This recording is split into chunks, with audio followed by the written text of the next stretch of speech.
Side.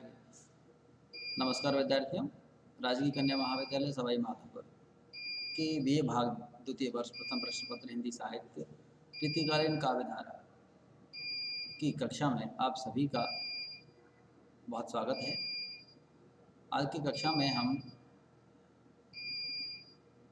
कवि सूर्यमल मिश्रण की रचना वीर सतसई के जो दोहे जो आपके पाठ्यक्रम में संकलित हैं उन्हें आगे पढ़ेंगे।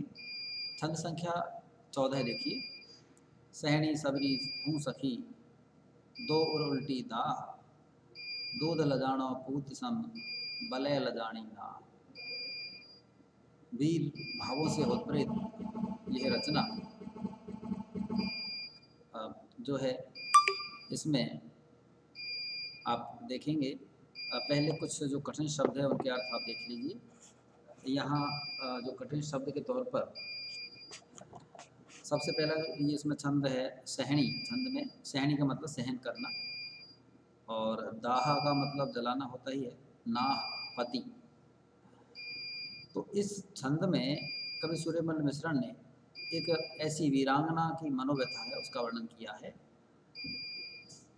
जो कि अपने पति के युद्ध क्षेत्र में शत्रु को परास्त करने या बलिदान हो जाने से प्रसन्न होती है और युद्ध क्षेत्र में से भागने पर वह लज्जा का अनुभव करती है। तो यहाँ उसी का आप देखेंगे।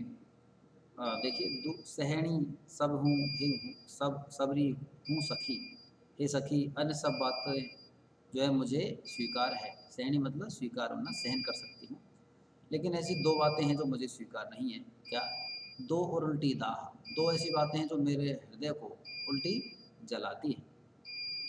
दूध लजाणो पूत सम बलय लजाणी ना, कि पुत्र जो है दूध को कलंकित करे और पति चूड़े को, सुहाग को कलंकित करे, लजाए, लज्जित करे। ये उन्हें एक वीरांगना को जो है व्यथा प्रदान करती है। तो पति और पुत्र की कायरता वीरांगना के जो है व्यथा का एक मनोव्यथा का कारण है और उसकी इसी मानसिकता मनोभाव की सुंदर व्यंजना इस छंद में की गई है। दो छंद की गति प्रशस्य है। अगला जो छंद है देखिए। जे खल भग्गा तो सखी मोता हल सजथाल, निज भग्गा तो ना हरो साथ न सूनो डाल।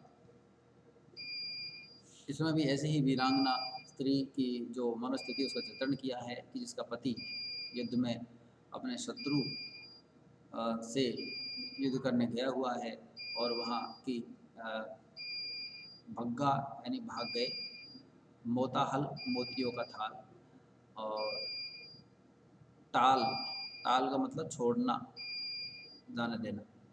तो यहाँ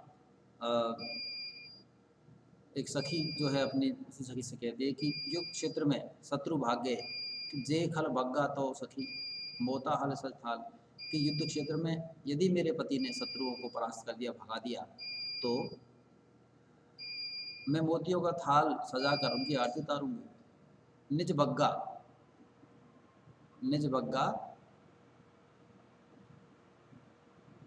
तो नाहरो साथ न सूनो टाल, और यदि मेरे पति अपने ही लोग भाग चले, अर्थात मेरे पति ही युद्ध में शहीद हो गए, तो मैं उनका साथ नहीं छोड़ूंगी या साथ न सूनो टाल, कि उनको अकेले नहीं जाने दूंगी, अर्थात मैं भी उनके साथ सती हो जाऊंगी। अगला जो छंद है। हाथ लेबे ही मूठ किण हाथ बिलग्गा माए, लाखा बाता हेकलो चूड़ो बोने लगा। और इसमें पहले कठिन शब्द देखिए। हाथ लेबे का मतलब हाथ ले पकड़ने का समय, हाथ लेबे, हाथ लेने का समय, विवाह का समय। विलग्गा, विलग्गा मतलब स्पर्श होना। लाखा वाता, 100 बातों में एक, निश्चित रूप से उसके लिए कहा गया है। तो ये देखिए, हथ लेवे ही मूठ किण हाथ विलग्गा में, यहाँ एक वीर नारी अपने जो उसकी हृदय की इच्छाएं हैं उनका चित्रण किया गया है कि एक वीर स्त्री अपनी माँ से कहती है कि पाणी ग्रहण के अवसर पर मैंने अपने पति की हथेली को पकड़ा तो जो तलवार की मूठ से उनके हाथों में जो चिन्ह बन गए थे, मेरे हाथों में वो उनका स्पर्श हुआ तो मैं समझ गई कि हे माता, चाहे जो कुछ भी हो जाए, लेकिन युद्ध क्षेत्र में अकेले पड़ने पर भी वे मेरे चूड़े की जो है लाज रखेंगे, मेरे चूड़े को नहीं लजाएंगे। या तो वीर गति को प्राप्त हो जाएंगे या किसी भी हालत में वो कायरता नहीं दिखाएंगे, या वो शत्रु को परास्त करके आएंगे या खुद वीर गति को प्राप्त हो जाएंगे। ऐसा इसमें उसका भाव का चित्रण है। ये मुहावरा है लाखा वाता, लाखों में एक। अगला छंद, समली और निसंक बख अम्बक राह में न जाए, पण धान रोकिम देख ही नैन बन ठाना। समली चीन के लिए आता है मारवाड़ी में। भख, भख यानी भक्ष, क्षण, खाना। अम्बक नेत्र, में जा मत जा।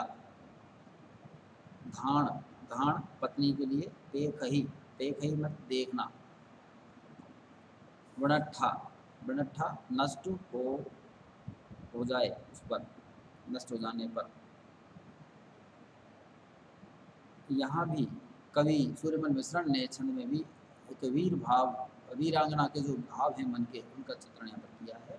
और वो कि युद्ध में पति शहीद हो जाता है, शहीद हो जाने पर जो चील, गिद्ध, जंगली जानवर, लाश जो होती है, उन सबों का भक्षण करते हैं। तो इस चील को संबोधित करते हुए जो वीरांगना है अपने पति के शव के भक्षण करने के लिए कहती है, लेकिन ये फिर क्या साथ में कहती है कि हे चील, समली और निशंक वर, ये समली तुम और सब कुछ निश्चिंत होकर के खाओ। मेरे पति का जो मृत शरीर है उसे निशंक होकर सबको खाओ। या जो ये मृत की जगह घायल अवस्था में जो सैनिक पड़े थे उनके लिए भी है कि युद्ध क्षेत्र, युद्ध भूमि में अम्बक राह में जा, कि तुम और मेरे शरीर, मेरे पति के शरीर के जो सारे अंग हैं उन्हें निश्चिंत होकर खाओ, लेकिन आँख की तरफ जाना भी मत। राह में जा, आँख के रास्ते जाना भी मत। पण धान रोकिम पेक ही, कि पण, पण मतलब प्रण, धान पत्नी, कि उसने, कि अगर तुमने आँख खा ली तो मेरा, यानी उनके पत्नी का जो प्रण है सती होने का पति के साथ, उसको वो कैसे देखेंगे। पेख ही, किम पेख ही, किम यानी कैसे देखेंगे। नैन बनट्ठा ना, नैनों के बिना, जब मेरे पति नैनों के बिना हो जाएंगे तो कैसे मेरा प्रण उन देखेंगे। तो यहाँ उत्प्रेक्षा अनुप्रास अलंकार का जो सौंदर्य है विराजमान है, और एक वीर भावों की व्यक्ति, एक वीरांगना के मनोभाव के रूप में हुई है। अगला जो छंद है वो देखिए, बिन दामा बिलसे सदा, दामा दुर्लभ नाग, न्याय भड़ा घर नारियां, चूड़ो पोत सुहाए। बिलसे, विलास भोग करते हैं। दामा कीमत, दामा का मतलब कीमत, दाम से ही दामा बना है। नाग हाथी, नाग का मतलब हाथी। सांप तो सभी जानते हैं, लेकिन नाग का जो ये अनेकार्थी शब्द है और एक अर्थ हाथी भी होता है। न्याय उचित। पोत, पोत यानी कंठहार। तो यहाँ इस छंद में सूरवीरों की विशेषता और उनकी स्त्रियों के सुहाग का वर्णन कवि ने इस छंद में किया है। क्या किया है। बिन दामा बिलसे सदा, दामा दुर्लभ नाग, कि जब पैसे नहीं होते तो कीमती वस्तुएं खरीदने के लिए हम लालायित रहते हैं, और मुख्य रूप से जो वीर होता है वह युद्ध में काम आने वाले कीमती घोड़े, हाथी आदि को प्राप्त करने के लिए लालसित रहता है। तो ऐसे सूरवीर बिन दामा बिलसे सदा, दामा दुर्लभ नाग, न्याय भड़ा घर नारिया, चूड़ो पोत सुहा। युद्ध भूमि में जब अपने शत्रु को परास्त कर लेता है